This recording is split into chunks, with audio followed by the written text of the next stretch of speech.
Tenemos un día muy interesante para estudiar este Salmo 51.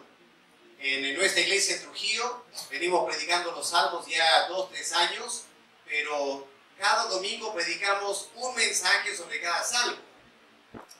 Y ahora el pastor José me pidió 4 mensajes sobre este salmo. Así que vamos a ver la riqueza espiritual que hay en este salmo para poder edificarnos en nuestra vida espiritual. En primer lugar, reciban saludos de mi familia, mi esposa Giovanna, mis hijos y el pastor Marco también, que está en Covicor, que le iglesia en Trujillo. Reciban saludos de ellos, saben que estamos aquí y están orando por nosotros también, así que reciban esos saludos de parte de ellos. ¿Qué les parece? Me gustaría leer todo el Salmo con ustedes para empezar. El Salmo 51 es uno de esos salmos que todo creyente necesita conocer bien. Porque el Salmo 51 es el salmo a donde vamos cuando somos conscientes de que hemos fallado al Señor, ¿no es cierto? Creo que todos sabemos bien el contexto de ese salmo. Cuando ese hombre, David, cometió tremendo pecado y el Espíritu Santo lo quebrantó, y luego el Espíritu Santo le inspiró para poner en palabras la profundidad de lo que él sentía, de su quebranto delante de Dios, su vergüenza por el pecado que había cometido. Así que, hermanos, es un salmo que todo creyente necesita volver en momentos de congoja espiritual por haber fallado al Señor. Pero la verdad, hermanos, es que no necesitamos caer en un tremendo pecado como David para poder ir al Salmo 51, porque ¿cuál es la verdad? ¿Cuál es la triste realidad? Lo que dice el apóstol Juan, ¿no es cierto? Todos pecamos. El que dice que no ha pecado es un mentiroso, se engaña a sí mismo. La verdad es que todos cometemos pecado cada día, y cada día tenemos que ir al Señor y pedirle que nos perdone y nos limpie de toda maldad. Y hay esa promesa, ¿no es cierto? Que si confesamos nuestros pecados, Dios es fiel y justo para perdonarnos y limpiarnos de toda maldad. Y durante este día vamos a ser confrontados con este tema del pecado que late en nosotros, que se manifiesta en diferentes maneras. Y si queremos servir al Señor, este va a ser el gran problema. ¿Cómo podemos servir a Dios siendo pecadores? Vamos a empezar leyendo el Salmo, luego vamos a orar y luego nos metemos de frente al primer tema. ¿Qué le parece si leemos en forma antifonal el Salmo? Así se puede concentrar mejor en la lectura. Yo sé que la mente es un poco frágil y después de leer unos 5 o 10 versículos nuestra mente se distrae, ¿cierto? Así que vamos a leer en forma antifonal. Yo leo el primer versículo y ustedes todos juntos en forma pausada lean el versículo 2 y así sucesivamente vamos a leer todo el Salmo 51. Ten piedad de mí, oh Dios, conforme a tu misericordia, conforme a la multitud de tus piedades, borra mis rebeliones.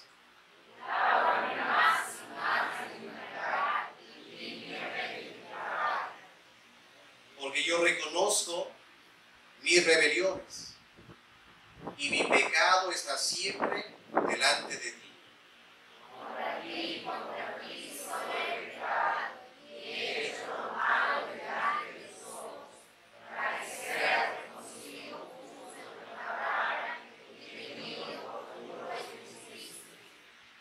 He aquí en maldad he sido formado, y en pecado me concibió mi madre. He aquí tú amas la verdad en mí, y no se Purifícame con hisopo y seré limpio. Señor, lávame y seré más blanco que la nieve.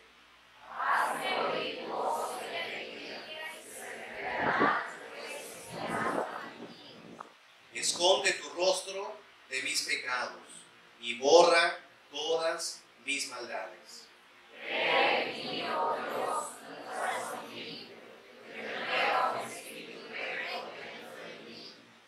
No me eches de delante de ti y no quites de mí tu Santo Espíritu.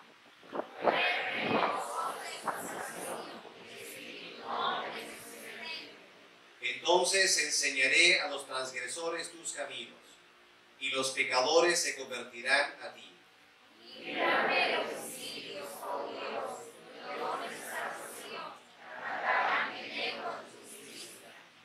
Señor, abre mis labios, y publicará mi boca tu alabanza.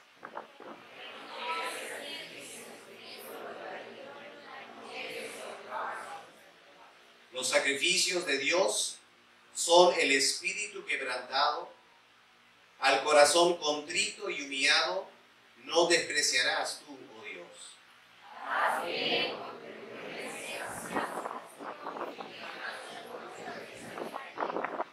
Entonces te agradarán los sacrificios de justicia, el holocausto u ofrenda del todo quemada. Entonces ofrecerán becerros sobre tu altar. Que Dios bendiga ese salmo leído esta mañana. Vamos a orar, vamos a pedir a Dios que prepare nuestros corazones para su palabra. ¿Se acuerdan de esa parábola del buen sembrador? ¿Cuál fue la tierra que dio fruto? ¿Cuál fue la tierra que dio fruto? La buena tierra, que había sido preparada. Y nuestros corazones son así. Si no tenemos un corazón preparado, la semilla de la palabra de Dios no tendrá un efecto profundo en nuestra vida. No es suficiente estar aquí. No es suficiente escuchar la palabra. La palabra tiene que penetrar, germinar, producir fruto. Y eso requiere dos cosas importantes. Número uno, atención. Si no prestamos atención, no escucharemos la voz de Dios. Y en segundo lugar, requiere aplicación.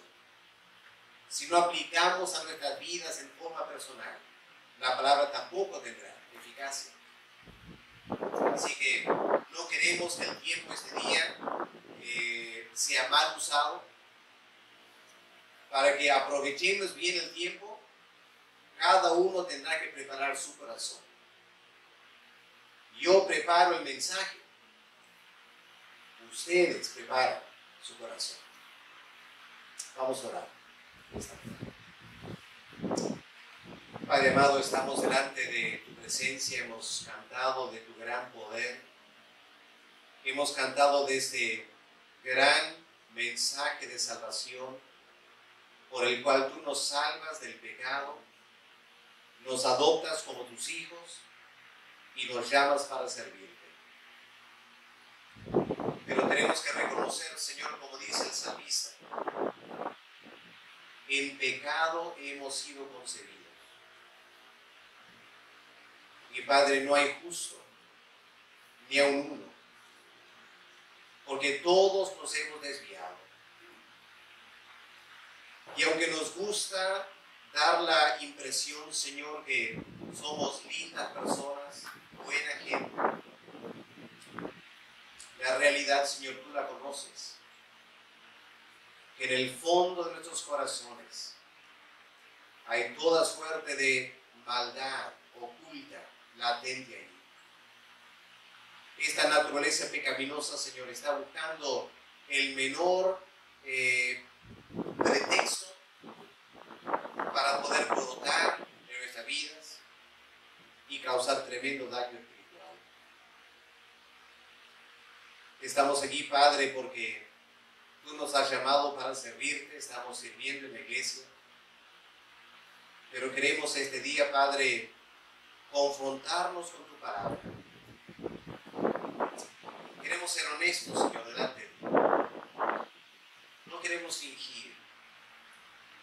Queremos que tú trates con nosotros. Y Padre, por difícil que sea, pedimos, Señor, que tú examines nuestros corazones, nos ayudes a entender cómo tú nos ves y nos puedas guiar, Señor, después por ese camino eterno. Así que, Padre, ayúdame a compartir con sencillez tu palabra y ayuda a los hermanos a escuchar con atención para que juntos, Señor, tus propósitos se cumplan en nuestras vidas. En el nombre del Señor Jesús te lo pedimos. Amén. Ahora, el primer tema que el pastor José me pidió tratar tiene que ver con la búsqueda de Dios.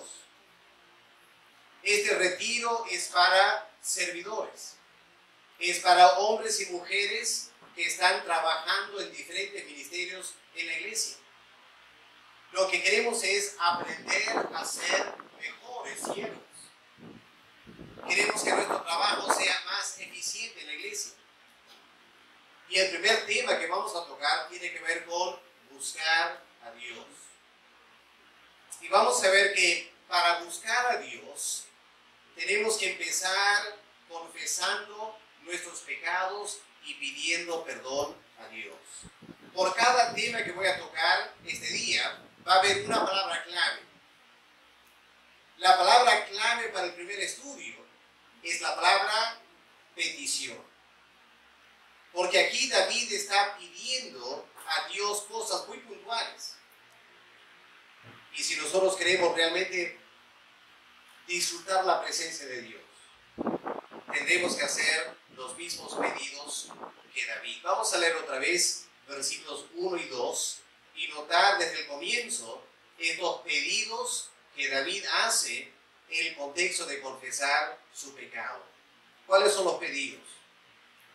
Ten piedad de mí, oh Dios, conforme a tu misericordia, conforme a la multitud de tus piedades, borra mis rebeliones. Lávame más y más de mi maldad y límpiame de mi pecado. Ahora, creo que todos sabemos muy bien que este salmo fue escrito por David, a quien la Biblia describe como un hombre conforme al corazón de Dios, ¿no es cierto? Eso lo tenemos en 1 Samuel 13, versículo 14. Ahora, si nos preguntáramos esta mañana, ¿qué tenía David que hizo que su corazón sea conforme al corazón de Dios? Me parece que indudablemente la característica principal que David tenía como un hombre conforme al corazón de Dios es que tenía el corazón de siervo. ¿Y por qué será que ser un siervo es la esencia del corazón de Dios? Bueno, piensen en el Señor Jesús. ¿Cómo nos describe la Biblia al Señor Jesús? Desde el libro de Isaías, el Señor es descrito como el siervo de Jehová. Así que aquel a quien nosotros pretendemos seguir, el Señor Jesús, la esencia del corazón de Cristo es la esencia de servicio. Cristo no vino para gobernar. Cristo no vino para mandar. Cristo vino para servir. En la iglesia hay gente que le encanta mandar. ¿Conoces algunos así? ¿Le encanta mandar? Son expertos en las delegaciones, ¿cierto? Cuando hay un trabajo que hacer, uy hermano, mira aquí hace eso. Expertos en delegar. No son expertos en servir. Ya, está pensando en otra persona, ¿cierto? Todos somos un poco así, si somos honestos. ¿A quién no le gusta que te sirvan?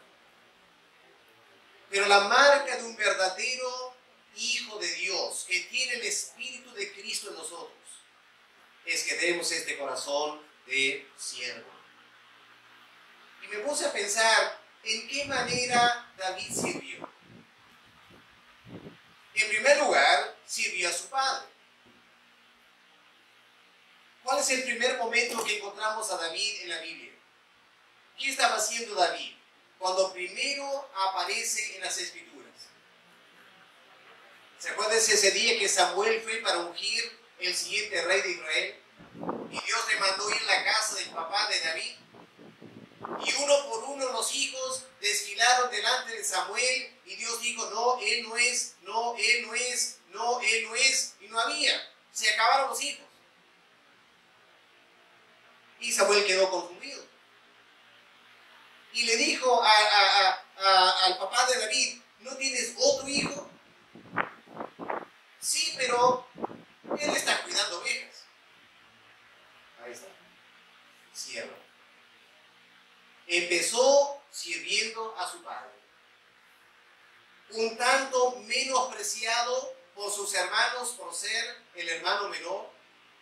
Él tuvo que cuidar las ovejas de su padre. Aprendió sirviendo a su padre. Luego lo encontramos en el capítulo 17 de Samuel, 1 Samuel. Lo encontramos sirviendo a Israel. ¿Cómo sirvió a Israel? Peleando contra Goliat. Todos sabemos esa historia, ¿no es cierto? Que David, con esta tremenda valentía, un jovencito todavía, se va para enfrentar este tremendo Goliat, filisteo, experto en peleas. Pero ¿te has puesto a pensar por qué David fue a pelear? ¿Será que David era peleandero? ¿Medio callejero? ¿Ya? De esas bandas que le gusta pelear ahí. No, David no era así, ¿no es cierto? Pero cuando David escuchó a Goliat desafiar a todo el ejército de Israel, se indignó David. Se indignó. Y David miró alrededor y pensó, ¿y no hay alguien que sirva a la nación peleando contra Goliat? ¿No hay alguien capaz de arriesgar su vida para servir al pueblo? Y no había. No había. David se ofreció. Yo serviré a Israel. Yo arriesgaré mi vida. Pero no es posible que un hombre esté ofendiendo al pueblo de Dios. Yo voy a servir al pueblo de Dios. Luego de derrotar a Goliat, David empezó a servir al rey Saúl, ¿no es cierto? El rey lo llama para ser soldado. Y muy pronto Saúl empieza a manifestar cierta envidia de David. Porque la gente cantaba, uy, Saúl mató sus cientos y miles, pero David mató sus 10,000. Y David se dio cuenta de la envidia de Saúl. Pero ¿qué hizo David? La vista gorda, ¿no es cierto? Porque estaba sirviendo a Saúl. Sirviendo a Saúl. Y aunque Saúl lo mirara mal, David iba a seguir sirviendo como soldado, porque David tiene este corazón de siervo. Corazón de siervo. ¿Sabes? Una manera de ver si realmente tiene su corazón de siervo es cuando algo provoca envidia o celos. Y cuando alguien te empieza a mirar mal, a ver si sigues sirviendo. Cuando alguien te mira mal. Cuando alguien habla mal de ti. En la iglesia yo he visto muchas personas tirar la toalla, dejar de trabajar, porque alguien lo empezó a mirar mal, alguien empezó a hablar mal de cierta persona. No le gustó, dejó de servir. No tiene corazón de siervo. Cualquiera sirve. Pero no todos tienen corazón de siervo. La marca de un corazón de siervo es que sigues sirviendo aun cuando te critican. Esa es la marca. Y David hizo con Saúl. Siguió trabajando como soldado, aunque Saúl lo miraba mal. Y al final, cuando Dios lo llama para ser rey y abre las puertas para reinar en Israel, David empezó a servir a Dios como rey de Israel. Así que a lo largo de los años, desde jovencito hasta ya mayor de edad, David aprendió a servir. Pero algo triste empezó a pasar en el corazón de David. Al pasar los años como rey de Israel, se empezó a debilitar en su vida espiritual. Algo adentro no estaba andando tan bien como antes. Y al final este rey David, que era un gran siervo, francamente, se volvió ocioso. Y no solo ocioso. David empezó a servirse a sí mismo. En vez de servir a otros, David empezó a servirse a sí mismo. Miren lo que leemos en 2 de Samuel, el capítulo 11. Vamos a buscar nuestras Biblias, 2 de Samuel, el capítulo 11, para empezar a ver aquí cómo David perdió ese corazón de siervo y a dónde condujo todo eso. 2 de Samuel 11, versículo 1. ¿Qué leemos aquí? Aconteció el año siguiente, en el tiempo que salen los reyes a la guerra, ¿qué hizo este hombre David? Delegó, ¿cierto? Delegó. Ya no fue. Envió a Joab. Envió con él a sus siervos. Envió con él a todo Israel. Pero David, al fin del versículo, pero David se quedó en Jerusalén. Muy interesante eso. Su corazón de siervo se sumó. David estaba muy contento delegando a otros ir. Claro, por ahí alguien había dicho, mira David, es peligroso que tú estés peleando porque te van a querer matar a ti, pero la verdadera razón por la cual David no fue ociosidad. Se volvió ocioso, centrado en sí mismo. Porque si David hubiera mantenido el corazón de siervo, quedando en Jerusalén, ¿qué hubiera hecho? Hubiera pasado el tiempo orando, ¿no es cierto? El ejército había ido a pelear a favor de David. ¿Qué es lo que David debió haber hecho en Jerusalén? Orar. Si no puede pelear, a lo menos ora. Termine el versículo 2. ¿Qué leemos en el versículo 2? Y sucedió un día, al caer la tarde, ¿qué dice? Al caer la tarde, se levantó. ¿Cómo que se levantó? ¿Al caer la tarde? Uno pensaría que la Biblia va a decir, al caer la tarde, David se acostó. Fin del día, ¿no es cierto? Está anocheciendo, tiempo para dormir. Pero dice, cuando empezó a anochecer, ¿qué hizo David? Se levantó. ¿Qué estaba haciendo David? Una tremenda siesta, ¿no es cierto? Y por lo general, una tremenda siesta que sigue. ¿Qué antecede la gran siesta? Una gran comelona, ¿no es cierto? Una de esas comelonas que te manda a la cama a las 2 de la tarde y te levantas a las 6. ¿Puede ver el contraste? El ejército, campo de batalla, comiendo muy poco, ¿no es cierto? Descansando muy poco, peleando. David, comiendo probablemente, durmiendo seguramente, se levanta al fin del día. Por eso cayó en pecado. Ese es el contexto de caer en pecado. Dejó de servir, empezó a servirse a sí mismo y se sirvió de Betsabé. Se sirvió. Así que hermanos, este es el triste relato de la Biblia, nos cuenta con bastante detalle lo que pasó aquí. El Salmo 51, ¿en qué consiste?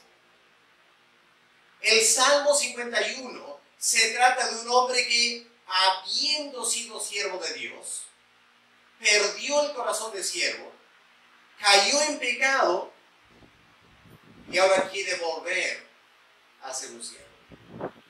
Quiere volver a ser un siervo. Por eso puedes notar cómo el Salmo empieza con David pidiendo cosas para sí mismo. Ten piedad de mí, límpiame, lávame. Pero ¿a dónde va David? Verso 13. Versículo 13. Entonces enseñaré a los transgresores tus caminos. Señor, abre mis labios, publicará mi boca tu alabanza, etc. O sea, David termina como siervo otra vez. Él quiere volver a servir a Dios. Y él está buscando a Dios para volver a ser un siervo. Así que lo que este salmo nos ayuda esta mañana, nos va a ayudar a saber cómo puedo volver a ser un siervo o llegar a ser un siervo. Podría ser esta mañana. Yo no me sorprendería para nada. No me sorprendería para nada que entre todos nosotros hay algunos esta mañana muy parecidos a David. Muy parecidos. Estamos en la iglesia, tenemos ministerio, pero al fondo, en nuestros corazones, nos estamos sirviendo a nosotros mismos. Y ese autoservicio, tarde que temprano, nos lleva a cometer grandes pecados. Y tenemos que buscar a Dios. Tenemos que recuperar ese corazón de siervo. Y podría ser que Dios te ha traído esta mañana para recuperar tu corazón de siervo. O podría ser que esta mañana hay personas recién empezando a servir a Dios en la iglesia. Lo que tú necesitas no es tanto recuperar el corazón de siervo, sino descubrir el corazón de siervo. Pero espero que cualquiera que sea tu situación, algo esta mañana, Dios te puede hablar. Porque ¿te acuerdas la parábola del hijo pródigo? ¿Se acuerdan de esa parábola? Ese joven que pidió el dinero de su padre, la herencia anticipada, y se lo llevó a una tierra lejana, lo gastó todo. ¿Qué estaba haciendo ese hijo? Se estaba sirviendo a sí mismo, ¿no es cierto? Se estaba sirviendo a sí mismo. Y al final de servirse a sí mismo, ¿qué pasó? Terminó en la bancarrota. Porque eso es lo que pasa. Si tú sirves a Dios, Dios suple tus necesidades. Si tú te sirves a ti mismo, tarde que temprano, terminarás en la bancarrota. El hijo pródigo terminó en la bancarrota. ¿Y qué dijo? Voy a volver a papá. ¿Qué le voy a decir? Ya no soy digno de ser tu hijo. Hazme un siervo. Hazme un siervo. Ahí está, ¿no es cierto? El principio de redescubrir el corazón de siervo. El hijo pródigo perdió. Y esta mañana creo que es lo que Dios quiere hacer con nosotros. Ayudarnos a redescubrir el corazón del siervo.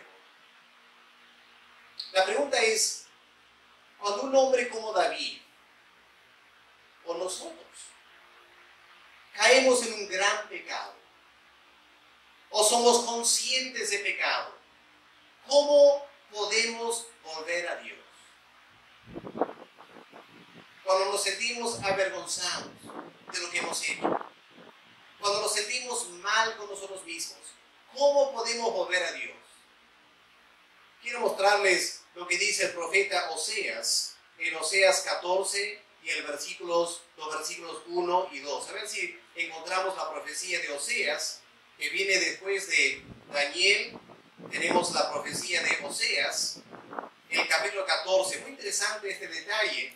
Dios nos orienta acerca de cómo volver a Dios cuando hemos pecado. Cómo buscar a Dios. Porque por tu pecado has caído.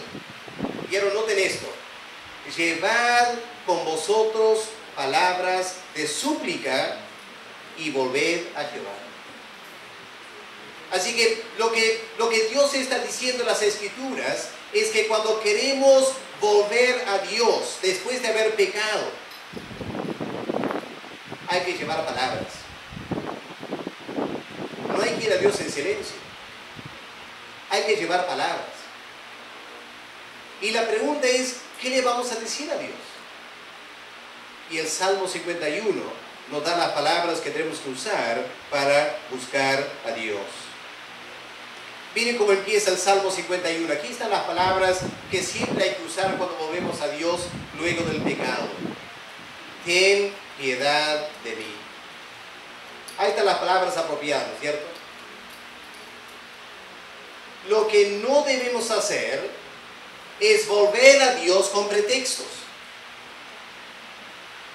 Hay algunos que cuando volvemos a Dios después de haber pecado decimos, bueno Señor, ya pequé, pero ¿sabes qué, Señor? Pequé por esto y esto y esto, y nos justificamos, ¿no es cierto?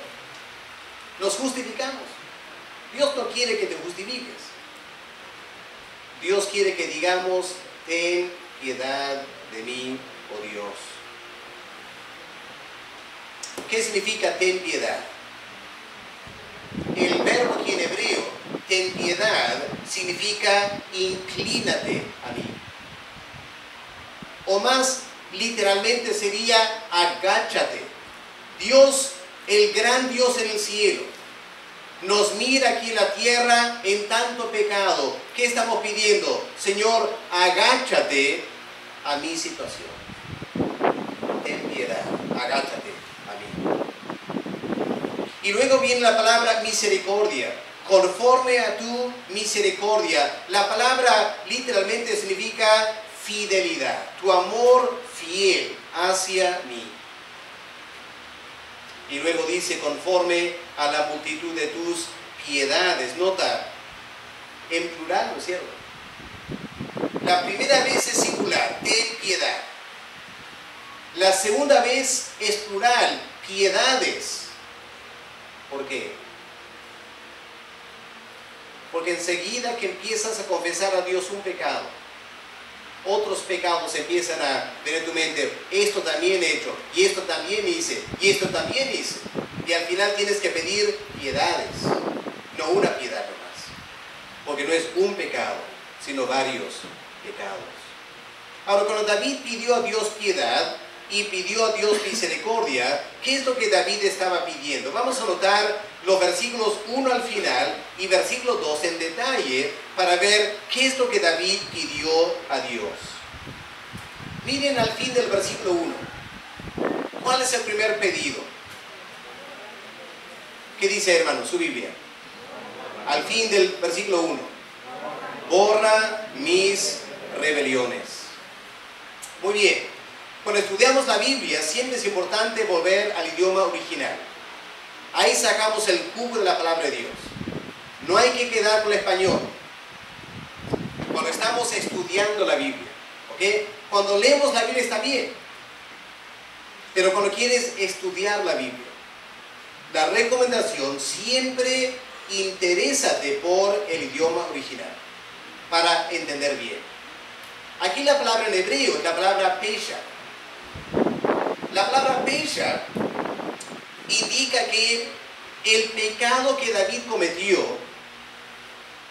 no fue simplemente un acto de debilidad.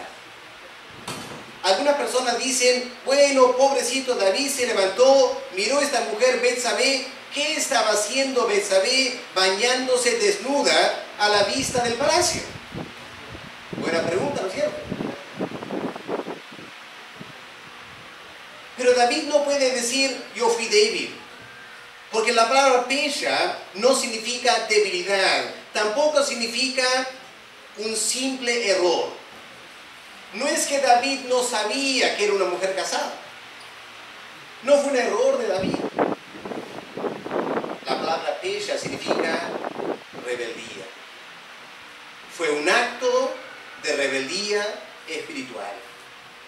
Borra mis rebeliones, no mis debilidades. no mis errores. Borra mis rebeliones, porque la esencia del pecado es esto, es una rebeldía contra Dios. En primer lugar, fue una rebeldía contra la ley de Dios. ¿Acaso David no conocía el séptimo mandamiento? De los 10 mandamientos, ¿cuál es el séptimo? No cometerás adulterio. David sabía que Betsabé era la esposa de Urías, porque él averiguó, ¿no es cierto?, quién es esa mujer. Y le dijeron, es Betsabé, es una mujer casada. David, sabiendo el séptimo mandamiento, debió haber dejado las cosas ahí. ¿Y sabe lo más triste de todo en esta historia? Yo no sé si has notado esto. Vamos a volver otra vez a 2 Samuel capítulo 11. Quiero notar este detalle con ustedes. ¿Con quién estaba casada Betsabé? Ya sabemos su nombre, ¿no es cierto? Pero ¿quién era Urías? Pueden mirar ahí al fin del versículo 3, 2 Samuel 11, versículo 3. Urías era eteo. ¿Qué significa eteo? Bueno, por lo menos significa que no era judío. No era hijo de Abraham. No era un miembro del pacto por naturaleza. Era un eteo. Era un eteo que se había convertido a la fe de Israel. Y lo más extraño es que este hombre, no siendo judío, cuando el ejército de Israel sale a pelear, Urías va a pelear también. Pero él era eteo. Él no tenía por qué pelear por Israel. David era judío. David debió haber ido. David queda, el eteo se va. Y David toma la esposa del hombre que sabe. Terrible. Aumenta el pecado, ¿no es cierto? Lo que David hizo fue terrible contra el honor de Urías, siendo él un eteo. Así que la ley de Dios decía categóricamente: no cometerás adulterio. Y David cometió adulterio, cometió rebeldía, cometió pecha. Ahora, la ley de Dios era muy clara. ¿Qué hay que hacer con pecados de esta categoría? Pecados tipo pecha. ¿Qué hay que hacer con esos pecados? Vamos a Éxodo, capítulo 22 y el versículo 9. Éxodo 22, el versículo 9. ¿Qué leemos aquí? Los versículos anteriores tratan de diferentes tipos de robos, estafas, lo que sea. Y el verso 9 dice lo siguiente: en toda clase de... La Reina Valera dice fraude, pero en hebreo es pecha. ¿Ok? En toda clase de pecha. Un fraude de ir en contra de la ley de Dios. Sobre buey, asno, oveja, vestido, toda cosa perdida. Cuando alguno dijere, esto es mío, la causa de ambos vendrá delante de los jueces. Y el que los jueces condenare, ¿qué dice? ¿Pagará qué? ¿Devolverá? Pagará el doble. ¿Robaste un buey? Hay que devolver 2 bueyes. ¿Robaste un asno? Hay que devolver 2 asnos. No se trata de devolver nomás. Hay que devolver y 100% añadir un poco más. Eso es el castigo por pecados tipo pecha. David cometió pecha contra Urías, pecando con Betsabé, adulterio, rebeldía espiritual. Si aplicamos este principio, ¿qué es lo que David debía pagar? David debía pagar con su vida, porque el adulterio, pena de muerte por adulterio, pero adulterio que es rebeldía, pecha, doble vez, pena de muerte. Tienes que dar tu vida y otra vez tu vida. ¿Ya? Porque al matar a Urías y al pecar contra Betsabé, perdías tu vida. Pero por ser pecha, no es asunto de devolver tu vida. Tienes que dar otra vida también. 2 veces. Me pregunto, ¿será por eso que en la ley del día de la expiación, es interesante, si vamos a Levítico capítulo 16, cuando Dios establece el día para expiar todo pecha, todo pecado de Israel, en Levítico capítulo 16, vamos a notar aquí que había que ofrecer 2 animales, no solo uno, 2 animales, el día de la expiación. Lo tenemos en Levítico 16 y el versículo 16. Purificarás el santuario a causa de las impurezas de los hijos de Israel, de sus rebeliones, sus pechas y de todos sus pecados. Tienes que ofrecer 2 animales. Verso 21. Y pondrá Aarón sus 2 manos sobre la cabeza del macho cabrío vivo, confesar sobre él las iniquidades. Un macho cabrío moría, el otro macho cabrío iba al desierto. Habían 2 machos cabríos que matar. Volvamos al Salmo 51. Cuando David aquí en versículo 1 reconoce, por fin David reconoce que había cometido pecado de rebeldía. ¿Qué dice David? Borra mis rebeliones. La pregunta es, ¿sobre qué base podría Dios borrar las rebeliones de David? Más adelante David va a decir, Dios no acepta sacrificios. Los sacrificios de animales no son suficientes para borrar el pecado. Pero David era un hombre de Dios. David era un profeta. David ya había redactado el Salmo 22, la muerte del Mesías. Y David dice, borra mis rebeliones. No porque un macho cabrío ha muerto. Borra mis rebeliones por el Cordero de Dios, que quita todas las rebeliones de este mundo. Así que David tiene que confrontarse con Dios aquí.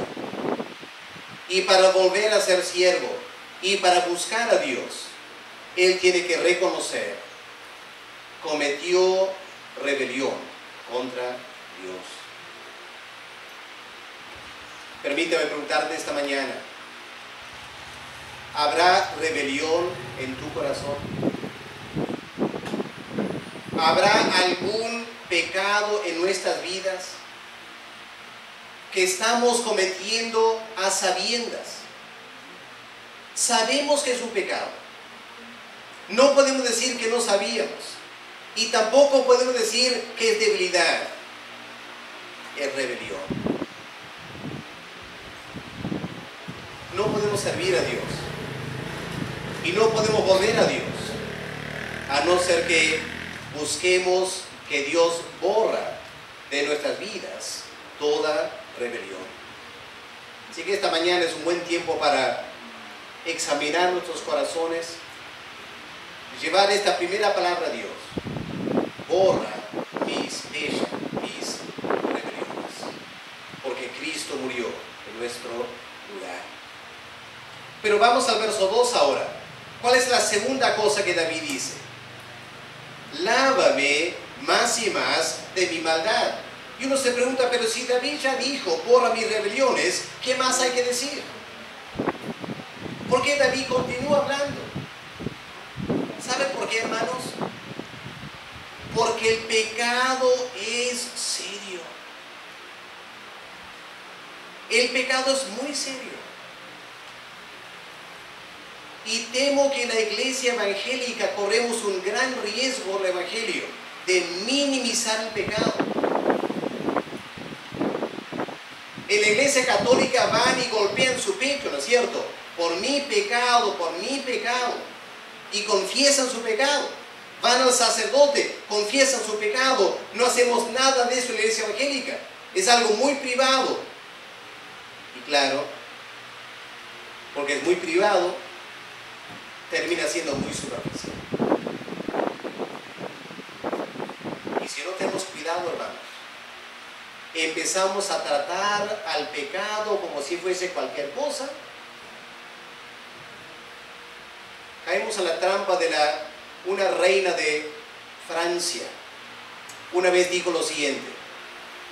Ella dijo: yo le pido a Dios que me perdone mis pecados porque eso es su negocio. Eso es su negocio. A eso se dedica Dios, perdonar pecados. ¿Qué tal irreverencia, no es cierto? El pecado es algo muy serio.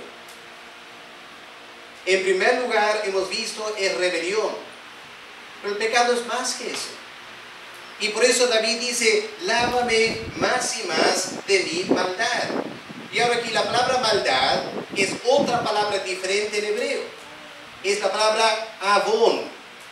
Y la palabra avón en hebreo significa perversidad. No es solo maldad, es perversidad. Lo pueden buscar después si quieren, pero van a ver que estos pecados catalogados como avón, perversidad, maldad, eran los pecados de los cananeos.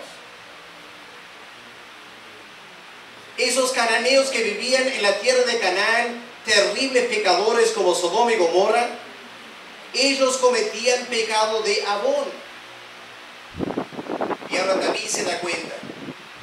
Él como rey de Israel, un profeta, siervo de Dios, un hombre conforme al corazón de Dios, ¿qué acaba de cometer? Él también acaba de cometer avón, maldad, perversidad. En otras palabras, hermanos, lo que David está reconociendo aquí, David reconoce: me estoy comportando igual que los cananeos, igual que un hombre en Sodoma. He llegado tan bajo, dice David, he llegado tan bajo a ser igual a una persona en Sodoma y Gomorra. He hecho perversidad. Y era cierto. Al acostarse con Betsabé, sabiendo que era una mujer casada, perversidad. Luego al matar a Urías, mandar matar a Urías, también era perversidad. Y el pecado de David fue perverso por todos los privilegios que Dios le concedió. En primer lugar, haga memoria. Dios escogió a David. Lo escogió personalmente a través de Samuel. No había otra persona en Israel como David, escogido por Dios. Lo escogió para ser rey. ¡Qué tremendo privilegio! Ser el rey de Israel. ¿Qué más? Era profeta. No solo era rey, era también profeta. Escribía palabra de Dios en los salmos. Era también un siervo de Dios. Dios lo llama mi siervo. David tenía tremendos privilegios y a pesar de tantos privilegios, David cometió maldad. Pero ¿cuál es la ley de Dios? ¿Qué decía en cuanto a pecados de maldad? Vamos a Éxodo 20, el versículo 5. ¿Cuál es el castigo por pecados tipo avón?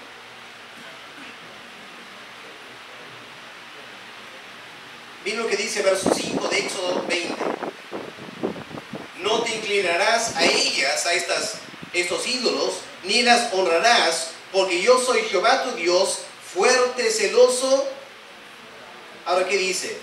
Que visito el avón. Visito estos pecados de maldad de los padres sobre los hijos hasta la tercera y cuarta generación. Y cuando dice que yo visito, es la clase de visita del ángel de la muerte que mató a los primogénitos. Esa clase de visita. Yo visito para matar a los que cometen maldad.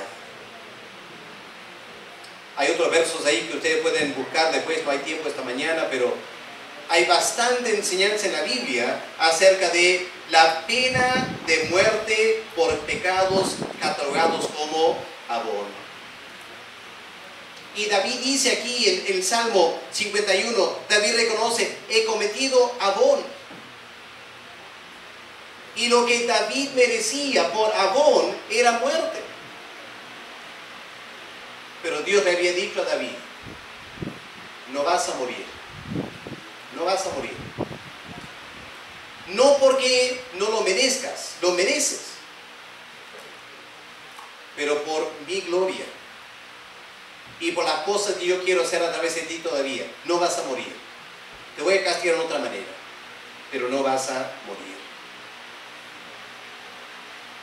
Pero David dice, Señor, aunque no muera, por lo menos lávame de mis maldades, lávame de tanto pecado que he cometido contra ti. Hay detalles ahí en Éxodo que por falta de tiempo no voy a notar ahora, pero lo pueden buscar ustedes después. El sacerdote, él podía efectuar limpieza del pecado de abón a través de el sacrificio de los animales. Gracias, hermano. Pero la Biblia indica que tenemos en Cristo un sumo sacerdote. Él murió por nosotros y es la sangre de Cristo que nos limpia de toda maldad. Así que esta mañana una segunda pregunta de reflexión. ¿Habrá maldad en nuestros corazones? Examina tu corazón. Deja que Dios te hable esta mañana. ¿Habrá alguna perversidad? ¿Eres consciente de que Dios te ha bendecido mucho? Te ha dado muchas bendiciones. Y a pesar de ello, pecas contra Dios. Eso es maldad. Eso es perversidad. ¿Y cómo vamos a buscar a Dios? ¿Cómo vamos a servir a Dios? Cubiertos de tanta maldad. Hagamos nuestra esta oración de David. Lávame más y más de mi maldad. Porque la maldad es como el barro que se pega a nuestras vidas. O como el polvo que ensucia los zapatos. Y cada vez que salen a las calles, tus zapatos se ensucian. ¿Qué tienes que hacer? Limpiarlos, y limpiarlos, y limpiarlos, y limpiarlos. Esa es nuestra condición delante de Dios. La maldad se pega a nuestras almas. Y hay que decirle, Señor, lávame más y más de mi maldad. Para terminar, miren la tercera cosa que David pide aquí. Límpiame de mi pecado. Una tercera palabra ahora. Hemos visto rebelión, hemos visto maldad, ahora la palabra pecado.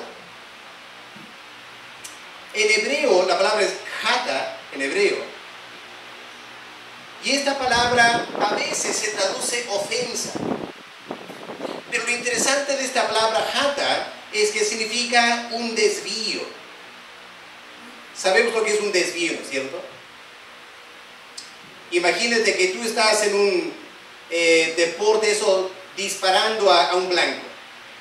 Y agarras tu rifle y tienes un blanco, hay unos círculos en la distancia y tú tienes que dar con la bala en el centro de ese blanco. Y agarras el rifle y tú apuntas con tremendo cuidado, jalas el gatillo y la bala se desvía.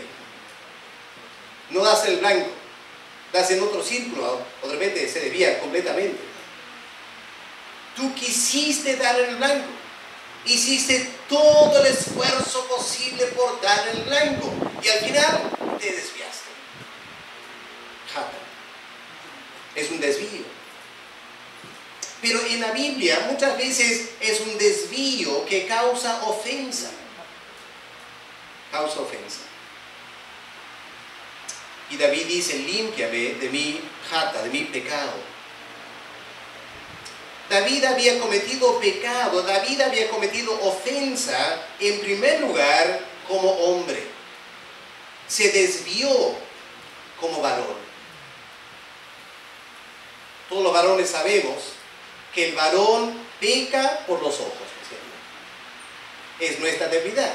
Las mujeres pecan por los oídos, ¿no es cierto? Las mujeres. Tienen otra configuración, las mujeres. ¿Ya? El varón peca por lo que ve, la mujer peca por lo que escucha. Es su punto débil.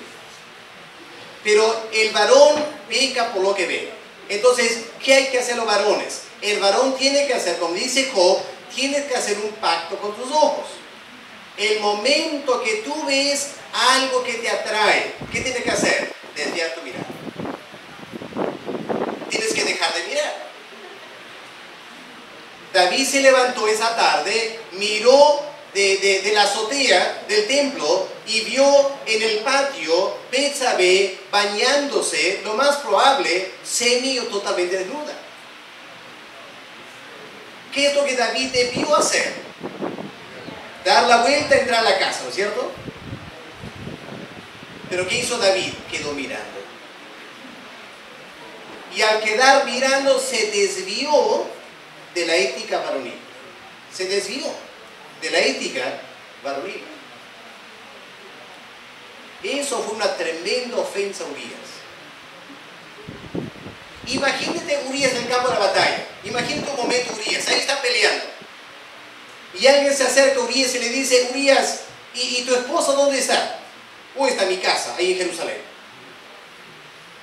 Y si alguien le hubiera dicho a Urías, sabes que Urías, en este mismo momento, tu mujer está desnuda y hay un hombre que le está mirando, llenando sus ojos de la belleza de tu esposa. ¿Qué habrá sentido Urías? Una tremenda indignación, ¿cierto? Peor sabiendo que era el rey de Israel. Y él estaba peleando por el rey de Israel. Y en Jerusalén el rey de Israel estaba mirando la desnudez de su esposa. Qué tremenda ofensa. Se desvió como varón. Recordemos eso, varones. Cada vez que nos desviamos por una mujer, ofensa causamos a alguien. A un padre, a un esposo, a un hermano. La ofensa no es solo la mujer, es una tremenda ofensa a ella. Es una ofensa a otros también. Claro, Satanás nos hace pensar que nadie más está involucrado aquí. Es solo yo y la mujer. No, no, no. La mujer está rodeada de esposo, padre, hermanos. Una ofensa. David falló como hombre, se desvió como hombre. Pero en segundo lugar, David se desvió como rey. Porque él no era cualquier hombre, David era el rey de Israel. ¿Y Betsabé qué era? Betsabé era una de sus súbditos. ¿Quién era Urías? Era uno de sus súbditos. Se había refugiado bajo el reinado de David. ¿Qué es lo que David debía hacer a ellos? ¿Cuál era su responsabilidad como rey? Era protegerlos, cuidarlos, defenderlos. Pero lejos de defender el honor y la dignidad de Betsabé, toma a Betsabé. Y lejos de defender el honor de Urías, se aprovecha la esposa de Urías. Tremendo desvío de David como rey de Israel. En tercer lugar, David se desvió como comandante del ejército. Porque como comandante en general del ejército debió estar preocupándose por los intereses de los soldados. Pero David se desvió de esta responsabilidad y causó ofensa no solo a Urías, causó ofensa a todo el ejército de Israel. Porque los demás soldados podrían pensar, si David se aprovechó de Urías, de repente se está aprovechando de mí también, mis intereses. Ya no había confianza en David. Nadie podía confiar en David como comandante del ejército. Aprovechador era David de los soldados. Este desvío que causó ofensa. ¿Y qué es lo que David le pide a Dios? Cuando David va a Dios y confiesa el pecado, noten este verbo que David usa, límpiame, límpiame. ¿Sabes lo que el verbo en hebreo significa aquí? Límpiame. Haz brillar. Haz brillar. O sea, lo que David está pidiendo es, Señor, el pecado es como una tremenda mancha. Como he manchado, digamos, mi alma. Yo quiero que tú me limpies de la mancha. Pero David está pidiendo más. No solo quítame la mancha, haz brillar mi alma. Límpiame en tal manera que mi alma queda no solo limpia, sino brillante. Límpiame, saca el brillo de mi alma, le dice David a Dios. Es lo que dice en versículo 7, ¿no es cierto? Purifícame con hisopo y seré limpio. Lávame y seré más blanco que la nieve. La nieve brilla, ¿no es cierto? Bueno, ustedes en Pucallpa no saben nada de nieve. En la tele no, quizás, ¿no? Pero la nieve brilla. Cuando la gente va a hacer esquí en los Alpes suizos, ¿qué usan? Lentes oscuros, ¿no es cierto? ¿Por qué? Porque la nieve daña la vista, es demasiado brillante. Y David está diciendo aquí, Señor, lávame. Y la sangre de Cristo es tan potente que la sangre de Cristo me puede hacer brillar. Más limpio que la nieve es la sangre de Cristo. Quizás esta mañana somos conscientes de pecado. Quizás hemos cometido ofensas a otras personas. Y nos avergonzamos de las ofensas que hemos cometido por nuestros desvíos. Y nuestra conciencia se siente sucia. Y nos sentimos que podemos acercarnos a Dios y orar con tranquilidad o hasta alabar con tranquilidad. Mi conciencia está sucia. Dile al Señor, límpiame. Límpiame de toda ofensa. Hazme brillar otra vez como tu Hijo, con esa justicia del Señor Jesús. El primer tema es cómo buscar a Dios. Si Dios es santo, ¿cómo podemos buscarle? Si somos rebeldes, si somos malos, si somos personas que causan ofensa. Esta mañana empecemos el retiro diciendo, Señor, borra mis rebeliones. Lávame más y más de esa tremenda perversidad. Límpiame de toda ofensa. Hazme brillar otra vez con esa perfecta santidad de un Hijo de Dios, para que yo pueda servirte de todo corazón. Y tomemos un tiempo para hacerlo. Recordemos la experiencia del rey Esther. Cuando Esther, antes de reina, Esther se preparó para entrar delante del rey. ¿Saben cuánto tiempo se preparó su piel, su cutis, para entrar ante el rey? 1 año. 1 año se preparó. Pueden leerlo ahí en Esther capítulo 2. Y si una mujer se preparó su cutis 1 año para ver un hombre, no solo para ver a Dios,